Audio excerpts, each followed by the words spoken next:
Hi, it's Laura here from iHeart Planners, and today I want to share with you how I schedule my pins. Last week I shared kind of my overall Pinterest strategy, so I'll leave a link in the post to where you can go read that. I'd recommend you read that first so you kind of understand where I'm coming from. In a nutshell, I'm a big fan of just focusing on 2 to 4 boards mainly, and then just doing a little bit of pinning to other boards. And I've tried a million different things when it comes to Pinterest and different schedulers and different ways of pinning that because I don't know about you, but I do not want to be stuck on Pinterest for an hour or two every day pinning, even if it looks like that's what I do, but I still want to get lots of pins out there. Also, I'll mention, I know some people do differing amounts of pins a day. I'm around 25 to 30, and I'm really happy with that. I actually think that's similarly effective, at least for me, as it would be if I had like 100. So the method that I have settled on uses Board Booster, and I'm going to show you exactly what I do. So Board Booster has so many things that do things just so automatically for you. They make it so easy. But I'm going to use one board as an example. This is my best. Organizing and planners and printables are my best 2 boards. So let's use planners and printables as an example. And this, of course, is one of the boards where a lot of my content goes. So I really want that to be a good, strong board for me. And it's, I think, the one with the most followers that I have.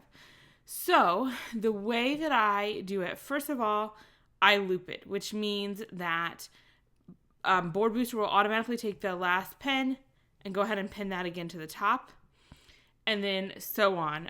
So you're just kind of rotating them. And I've always done about 2 to 4 of someone else's pen, someone else's content, and one of mine, so it's going to keep looping through there.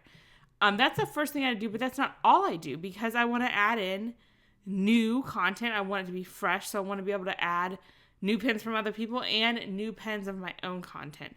So I'll show you how to do that. But first of all, this is just how I loop. So you go to Pinning Tools, Looping. And I won't show you everything. These are pretty straightforward, but we're just going to use the planners and printables as an example. So right now I have it set up to pin multiple pins per day. And I use the advanced time settings. So I have 2 pinning windows. I want one of the looped pins to go out in the morning and one in the evening. You can set your time range. You can do something different on Saturdays and Sundays. I think I kept it the same. I want it to be pinned every day. I just want it to go from oldest to newest. Just keep on looping. Include any pins. I shouldn't have done any non-tall pins. I do automatic deduplication, which means after 30 days, and I think it's really, really important to give that a long space, because if something got pinned like 5 days ago, it just may not have taken off yet. So I let it go a pretty long time. And then it's enabled for, if one of the pins has less than 20 repins, it'll delete it. And a lot of them don't. So I'm okay with having duplicates on there. Like, a lot of them will have both pins will have more than 20 and it won't delete it. And I don't do protection for pins with comments, because I just don't get a lot of comments on Pinterest. And if there are comments, it's usually just either total spam, you get some of that, or just like beautiful pin or something. So I don't feel the need to keep them. So we're looping. But this will give it 2 pins a day. And if this was all I did, 2 pins a day, sometimes it wouldn't even pin one of my own pins, because mine show up every 3 to 4 pins. So that's just one thing I do. And this is going to cut down on how many. So I want this to get like 5 to 7, this board to get 5 to 7 or 8 new pins every day. So by looping it, it's going to cycle through some of my old content plus others' content, and it's going to cut down on the new stuff that I have to find and schedule myself. So I've done that. Okay.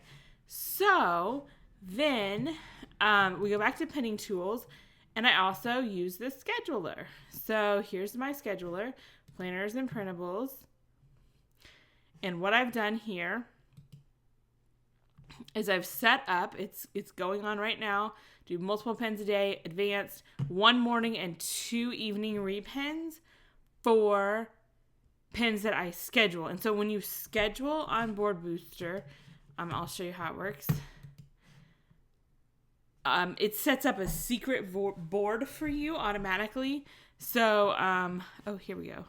So let's say I want to pen this to planners and printables. I just type in, so it puts a dash before it, and that's a secret board. You can see that lock there. And when I pen it, it's adding that to the queue. And then it'll take the next one in the queue and schedule it and take it off of that secret board. So that's how it schedules. The reason I like this method of scheduling better than anything else I've tried, of course, it's super easy to do when you're on Pinterest. It's super easy to do when you're on another blog. You just pin it to that secret board. And this is why I think, at least for me, it's been better than anything else, is that if I'm on my phone, all I have to do to schedule is pin it to that secret board. So if I'm like watching TV with my husband, some evenings we watch TV together for a few minutes, and I'll take the first 10 minutes and I'll pin some stuff.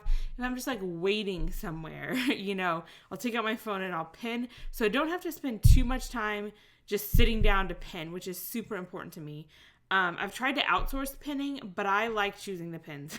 I couldn't take that. I've outsourced a ton of things and I'm a huge fan of that. But that's one that I felt like I wanted to choose. And that's super easy to do. So that's why I like the scheduling. All right. So that's the second thing I do. And these are on, again, the boards that I want to focus on the most. So now we're getting 5 pins a day. This is 3 of someone else's content. And then the looping was 1 or 2. It might be mine, might be somebody else's. I'm thinking of actually taking this down to 1. Because, I just kind of experiment with different things here. Okay, so then I want to add in my own content. And this is where I struggled because I wanted to make sure that I was sprinkling in my own content with other people's content in some organized fashion where I wasn't having to do it myself. So I used campaigns. All right, so I will show you my campaign. So this campaign is giving my printables to my board. All right, so this is a secret board here. It's my content, printables or planners. So anytime I have, and I've gone back through most of my old posts, I haven't gotten all the way through them, and added them to one of my secret content boards. So I'll show you here my profile. So these are the secret boards at the bottom. So the ones with the dash are the scheduled boards. You'll see I need to fill some of these. And Board Booster sets those up and schedules pens from there for me. And then the My Content ones are secret boards, and those feed these campaigns that I have. So all my content, whenever I have something new, it fits in either one of these categories. It's either a printable or planner, it's either an organizing post, a blogging post, a cleaning post, and it can go in multiple ones if it does, or a budget and frugal ideas post. And then you'll see here that I will pin 1 per day at random from those boards. I wish it wasn't random, but that's the only way I know to do it. To my planners and printables board, and 1 pin a day to the best of organizing. That's my own group board. So that's going to kind of sprinkle in my own content in there. I also do this sometimes to group boards. So like here, frugal content, it goes a little bit to some group boards as well to get my content out to group boards. So that's basically how kind of my overall strategy to make this really easy. Here's one where I've done to a bunch of groups. So if it's an organizing or printable, I have all these different group boards. It's going to choose them at random. That's because it's the only way that I know to do it. So it takes my organizing content or my printable and planner, and I'm going pretty infrequently to these boards because group boards aren't doing that well. But it'll just, kind of randomly get some of my content out to group boards. So that's the basic way I do it. I hope that helps you and gives you some ideas.